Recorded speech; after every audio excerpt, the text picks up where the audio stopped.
یروشلم میں 2 قیمتی جانیں ضائع ہو جاتی ہیں۔ دونوں کو ایک ہی طریقے سے قتل کیا گیا تھا۔ دونوں کو تیر سے قتل کیا گیا اور تیر کے ساتھ ایک کاغذ بندھا ہوا تھا جس پر لکھا تھا، نہ زنگیوں کی پگڑی نہ صلیبیوں کے جوتے۔ صلاح الدین تحقیقات شروع کر دیتے ہیں اور اس شخص کے ٹھکانے تک پہنچ جاتے ہیں جس نے یہ کاغذ بنایا اور جس نے یہ کاغذ خریدا۔ خریدار کے ٹھکانے سے انہیں ایک کوائن ملتا ہے جو ابھی وزیر اعظم کے حکم سے بنا تھا مگر رائج نہیں ہوا تھا۔ ادھر نور الدین زنگی یاروکی کو قاہرہ بھیجتے ہیں تاکہ وہ صلاح الدین کو بلا کر لائیں اور صلاح الدین سے قلعہ بگراس جانے کا اصل سبب دریافت کر سکیں۔ یاروکی شیرکو کو آ کر سلطان نور الدین کا پیغام دیتے ہیں اور کہتے ہیں قاتل کو ڈھونڈنے اور پکڑنے کی ذمہ داری مجھے دی جائے اور صلاح الدین کو دمشق بھیج دیا جائے۔ شیرکو یاروکی کو اجازت دیتے ہیں۔ یاروکی بازار میں جا کر صلاح الدین سے ملتے ہیں۔ یاروکی صلاح الدین سے کہتا ہے شہر کے امن و امان کے لیے ضروری ہے کہ قاتل کو ڈھونڈ کر سزا دی جائے۔ یہ ذمہ داری شیرکو نے مجھے دی ہے۔ صلاح الدین غصے سے کہتے ہیں یہ بات انہوں نے خود کہی ہے تمہیں؟ یاروکی کہتا ہے تیش میں مت آؤ، سلطان نور الدین نے تمہیں فوراً دمشق بلایا ہے، بلگراس کا حساب دینا باقی ہے ابھی۔ صلاح الدین کہتے ہیں خود غرض نہ بنو، 2 معصوم جانیں ضائع ہو گئی ہیں، مجھے ان کی تحقیقات کرنی ہے۔ یاروکی کہتا ہے اب شہر کا امن و امان میرے پاس ہے۔ وہ سپاہیوں کو حکم دیتا ہے کہ پھیل جاؤ اور جو بھی مشکوک لگے اسے پکڑ کر لے آؤ۔ ادھر قاراتگن صلاح الدین سے ناراض ہوتا ہے اور کہتا ہے کہ تم نے قاضی فاضل کو سب کچھ بتایا، مجھ سے چھپایا، بلگراس قلعے میں سونا لینے گئے اور پھر اسے بانٹا اور مجھے کچھ نہ بتایا، مجھے بازار کی نگرانی پر لگا دیا۔ صلاح الدین اسے سمجھاتے ہیں کہ مسلمانوں کو ان کی امانتیں لوٹانا ضروری تھا، اس لیے مجھے جانا پڑا، اس میں چھپانے اور بتانے والی کوئی اہم بات نہ تھی۔ قاراتگن وہ انگوٹھی یاروکی کو دے دیتا ہے جو اسے قاتل کا پیچھا کرتے وقت ملی تھی۔ یاروکی پوچھتا ہے تم نے یہ انگوٹھی صلاح الدین کو کیوں نہیں دی؟ قاراتگن بتاتا ہے میں اس سے ناراض ہوں۔ ادھر یروشلم میں سبیلہ اپنے بابا سے ریکویسٹ کرتی ہے کہ اس کے خاوند گلیوم کو آزاد کیا جائے۔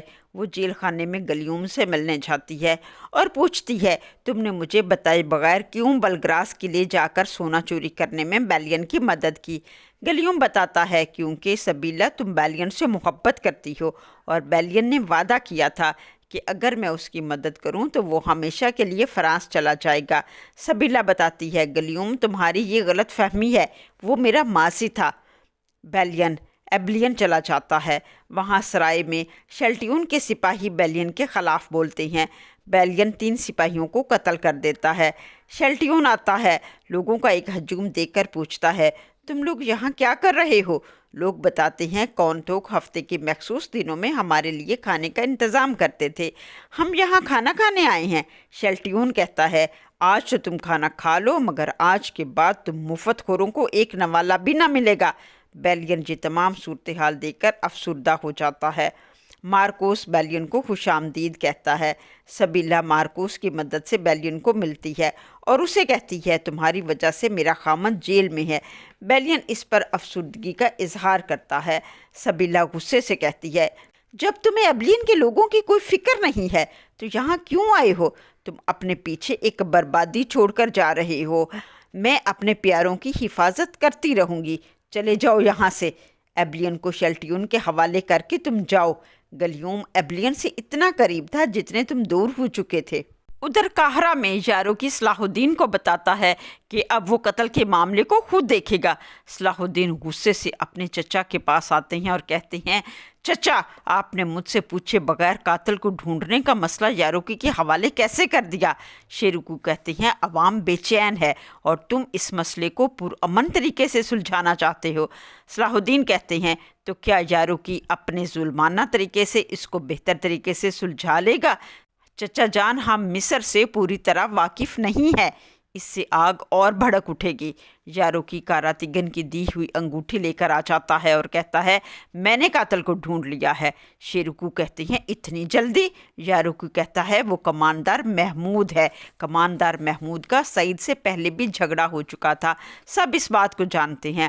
شیرکو محمود کو اندر بلاتے ہیں اور کہتے ہیں اسے شہوار کے حوالے کر دو۔ صلاح الدین کہتے ہیں ہرگز نہیں، پہلے مجھے پوچھ گچھ کرنے دے۔ قراتگن محمود کو صلاح الدین کے پاس لے کر آتا ہے۔ صلاح الدین پوچھتے ہیں کیا یہ خنجر تمہارا ہے؟ محمود کہتا ہے یہ خنجر میرا نہیں ہے، میرا خنجر میرے گھر میں دیوار پر لٹکا ہے۔ قراتگن کہتا ہے ہم نے اس کے گھر کو الٹ پلٹ کر دیکھا، نہ خنجر ہے نہ تلوار۔ محمود کہتا ہے یہ سازش ہے، محض سعید سے جھگڑا جان لینے کا باعث نہیں ہو سکتا۔ یارو کی انگوٹھی دکھاتا ہے اور کہتا ہے کیا یہ انگوٹھی تمہاری ہے؟ محمود کہتا ہے یہ انگوٹھی میری ہے، مگر پچھلے ہفتے گم ہو گئی تھی۔ وہ خنجر بنانے والے کو بلاتے ہیں۔ خنجر بنانے والا بتاتا ہے محمود نے یہ خنجر مجھ سے خریدا تھا۔ صلاح الدین خنجر والے سے کچھ خنجر لے لیتے ہیں اور پوچھتے ہیں یہ خنجر بنانے والا سامان تم کہاں سے لیتے ہو؟ وہ کہتا ہے میٹل دمشق سے اور دستہ حلب سے۔ شہوار سب کو اپنے دربار میں طلب کرتا ہے۔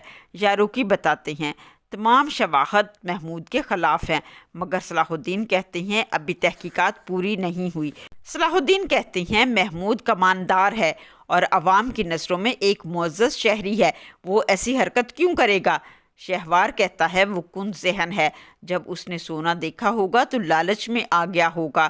جوہر کہتا ہے کماندار کو سزا دی جائے تاکہ معاملہ یہیں ختم ہو جائے۔ صلاح الدین کہتے ہیں اس کو سزا دینے سے معاملہ اور پیچیدہ ہو جائے گا۔ قاضی فاضل کہتے ہیں اس کو مقدمہ چلائے بغیر سزا دینا مناسب نہ ہوگا۔ صلاح الدین کہتے ہیں اس کو زندان میں ڈالنے کی بجائے خیمہ گاہ میں رکھا جائے اور مقدمہ عدالت میں چلایا جائے۔ جوہر کہتا ہے وزیر کو اختیار ہے کہ وہ فیصلہ سنائے۔ قاضی فاضل کہتے ہیں یہ جلتی ہوئی آگ میں لکڑیاں ڈالنے کے مترادف ہوگا، ایسا تاریخ میں کبھی نہیں ہوا کہ عدالتی معاملات کا فیصلہ وزیر کرے۔ عوام وزیر کے محل کے باہر بلوہ بولتے ہیں۔ صلاح الدین کہتے ہیں میں عوام کو پرسکون کرتا ہوں، مگر شہوار کہتا ہے نہیں، وہ میری عوام ہے، باہر میں جاؤں گا، میں ان کا سلطان ہوں۔ عوام کا مطالبہ تھا کماندار محمود کو ہمارے حوالے کیا جائے، زنگیوں کو یہاں سے نکالا جائے۔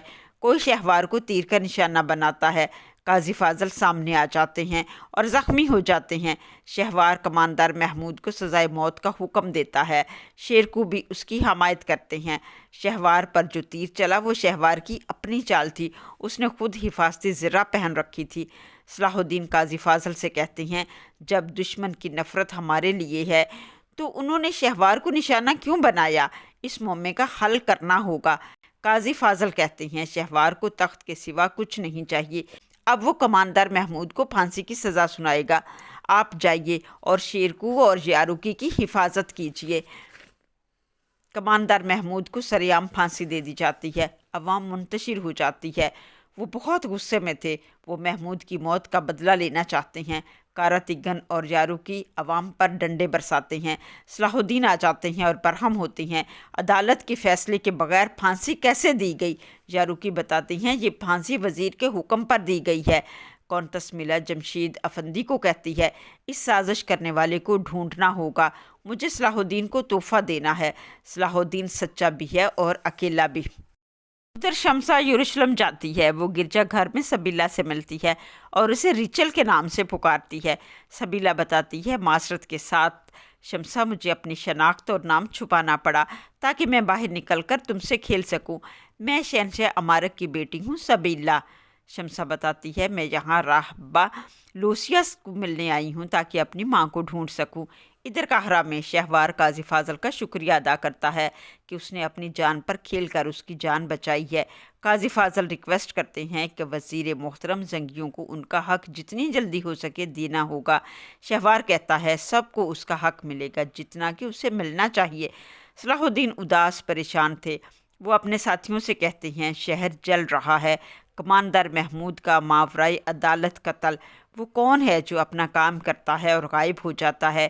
ایک طرف شہوار ہے اور دوسری طرف میرے چچا اور یاروکی اس آگ کو اور بھڑکا رہے ہیں۔ شہوار چاہتا ہے کہ عوام ہمارے خلاف ہو جائے، جاؤ لوگوں میں گھل مل جاؤ۔ شہوار نے جو تاثر عوام میں ہمارے خلاف پیدا کیا ہے اسے ختم کرنا ہوگا۔ یاد رکھو لوگوں کا غصہ دیکھ کر کوئی غلط قدم مت اٹھانا۔ صلاح الدین کے ساتھی کہتے ہیں جیسے آپ کا حکم میرے امیر۔ وہ مارکیٹ جاتے ہیں، لوگ ان کو برا بھلا کہتے ہیں، مگر وہ سب خاموشی اور صبر سے آگے بڑھ جاتے ہیں۔ پھر وہ ایک سرائے میں جاتے ہیں اور ٹھنڈے شربت کا آرڈر دیتے ہیں۔ سرائے کا مالک انہیں شربت دے کر 10 درہم کا مطالبہ کرتا ہے۔ یہ قیمت بہت زیادہ تھی۔ وہ پوچھتے ہیں 10 درہم کیوں؟